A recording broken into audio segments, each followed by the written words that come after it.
가톨릭 교회 교리서 제9절 아홉째 계명. 이웃의 집을 탐내서는 안 된다. 이웃의 아내나 남종이나 여종, 소나 나귀 할 것 없이 이웃의 소유는 무엇이든 탐내서는 안 된다.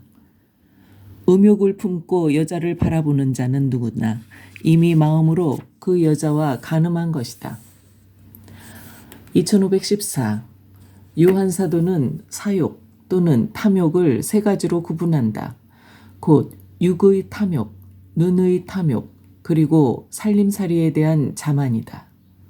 전통적으로 가톨릭 교회는 아홉째 계명은 육체의 탐욕을 금하고 열째 계명은 남의 재물을 탐내는 것을 금한다고 가르쳐왔다. 15. 어원을 살펴보면 탐욕은 인간 욕망의 온갖 격렬한 형태라고 규정지을 수 있다. 그리스도교 신학에서는 그 말에다 인간 이성의 소리를 거스르는 감각적인 욕망의 발동이라고 하는 독특한 의미를 부여해왔다. 바오로 사도는 이것을 육이 영에 대항하여 일으키는 반란으로 본다. 탐욕은 최초의 죄를 낳은 불순종으로부터 유래하는 것이다. 이는 인간의 도덕적 기능을 문란하게 하며 그 자체가 죄는 아니지만 인간을 범죄로 기울게 한다. 16. 인간은 영혼과 육체로 구성된 복합적 존재이기 때문에 인간 안에는 이미 어떤 긴장이 깃들어 있으며 영적인 것과 육적인 것 사이에 일종의 싸움이 벌어지는 경향을 보이고 있다. 그러나 이 싸움은 실상 죄의 유산에 속하는 것이며 죄의 결과 중의 하나이자 동시에 죄를 확증하는 것이다. 이 싸움은 일상적으로 경험하는 영적 투쟁의 일부분이다.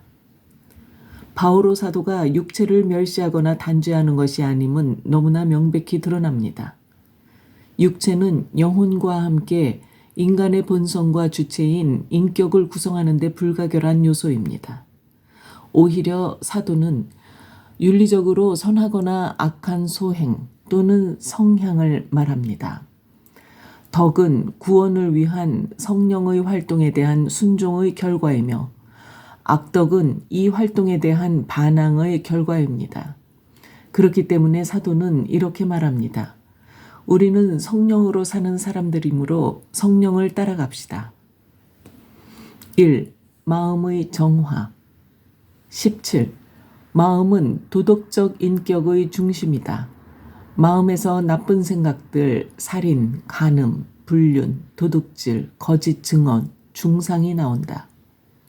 육체적 탐욕에 대항하는 싸움은 마음의 정화와 절제의 실천을 필요로 한다. 소박함과 무고함을 간직하십시오.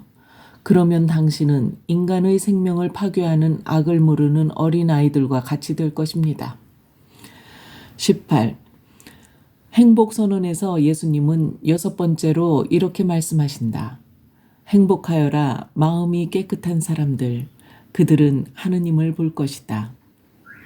마음이 깨끗한 사람들이란 주로 사랑, 정결 또는 올바른 성생활, 그리고 진리에 대한 사랑과 정통신앙, 이 세 측면에서 하느님의 거룩함의 요구에 자기의 지성과 의지를 일치시킨 사람들을 가리킨다. 마음의 깨끗함과 육체의 깨끗함과 신앙의 순수함은 서로 연결되어 있다. 신자들은 믿음으로써 하느님께 순종하며 순종함으로써 바르게 살아가고 바르게 살아감으로써 그들의 마음을 깨끗하게 하고 마음을 깨끗하게 함으로써 그들이 믿는 것을 이해하도록 신경의 조항들을 믿어야 한다. 19.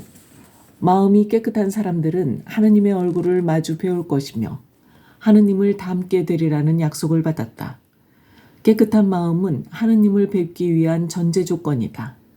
깨끗한 마음을 가짐으로써 우리는 지금부터 벌써 하느님께서 보시는 대로 모든 것을 보고 타인을 이웃으로 받아들이며 우리의 육체와 이웃의 육체, 곧 인간의 육체를 성령의 성전으로 하느님 아름다움의 표현으로 감지할 수 있게 되는 것이다. 2. 정결을 위한 싸움.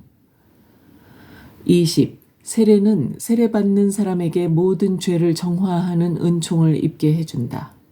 그러나 세례받은 사람은 육체의 탐욕과 부당한 욕망과의 싸움도 계속해야 한다. 하느님의 은총에 힘입으면 이 싸움에서 이길 것이다. 정결의 덕과 정결의 은혜를 통해서 정결한 사람은 정직하고 온전한 마음으로 사랑할 수 있게 되기 때문이다. 인간의 참된 목표를 한결같이 추구하게 하는 의향의 순수성을 통해서 세례받은 사람은 모든 일에서 순수한 눈으로 하느님의 뜻을 찾고 실행하기 위해 힘쓴다.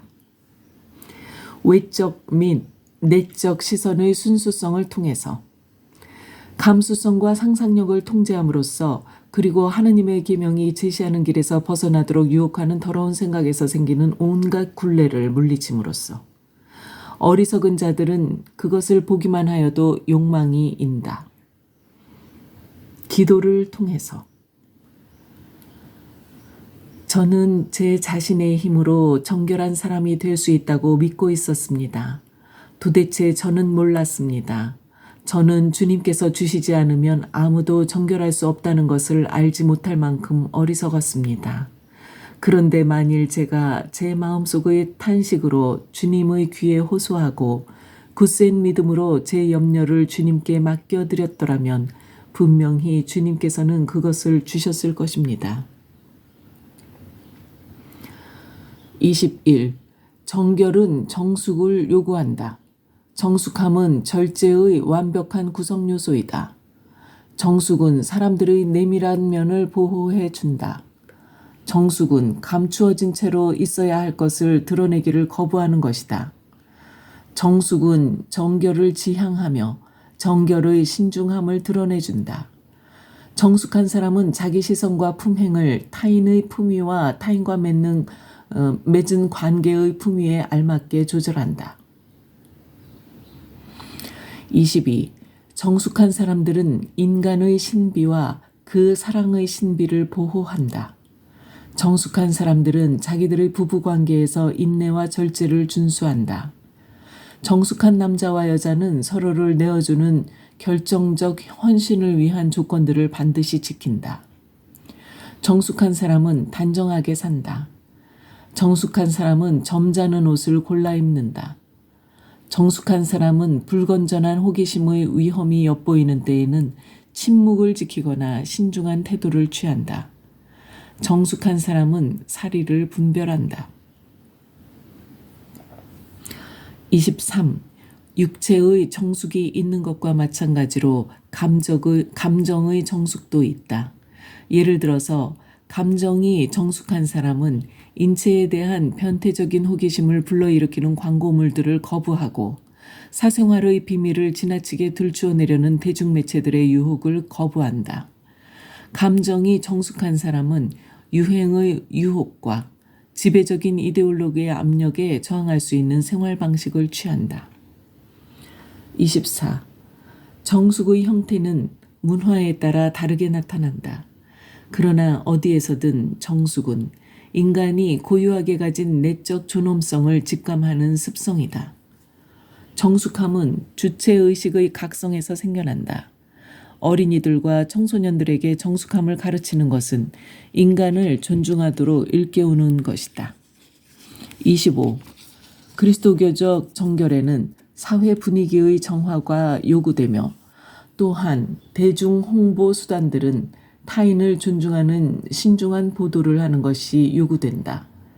깨끗한 마음을 가진 사람은 만연된 선정주의에서 해방되고 변태적인 호기심과 환상을 불러일으키는 공연을 피한다. 26. 퇴폐풍조에 대한 관대한 태도는 인간의 자유에 대한 그릇된 개념에 근거하고 있다. 자유를 확립하려면 무엇보다 먼저 도덕률에 따른 교육을 받을 필요가 있다. 젊은이들에게 진리와 고결한 마음과 인간의 도덕적, 정신적 존엄성을 존중하는 교육을 베풀도록 교육을 책임지고 있는 이들에게 요구하는 것은 당연하다. 27. 그리스도의 기쁜 소식은 죄에 떨어진 인간의 생활과 문화를 줄곧 쇄신하고 언제나 위협적인 죄의 유혹에서 흘러나오는 오류와 악을 극복하며 제거한다. 또 민족들의 도덕을 끊임없이 정화하고 승화시킨다. 모든 시대, 모든 민족의 정신적 특성과 자질을 마치 내면으로부터 하듯이 천상재화로 풍요롭게 하고 강화하고 완성하며 그리스도 안에서 새롭게 한다. 간추림 28. 음욕을 품고 여자를 바라보는 자는 누구나 이미 마음으로 그 여자와 간음한 것이다. 29. 아홉째 계명은 육체의 욕망이나 탐욕을 경계하도록 해준다. 30. 육체의 탐욕에 대항하는 싸움은 마음의 정화와 절제의 실천을 필요로 한다. 31. 마음을 깨끗하게 지켜야 우리는 하느님을 뵙게 될 것이며 지금부터 벌써 하느님께서 보시는 대로 모든 것을 볼 수 있게 된다. 32. 마음의 정화는 기도와 정결의 실천, 의향과 시선의 순수함을 필요로 한다. 33. 깨끗한 마음은 정숙을 요구하며 정숙은 인내와 절도와 신중함을 의미한다. 정숙은 인간의 내밀한 면을 보호한다. 찬미 예수님.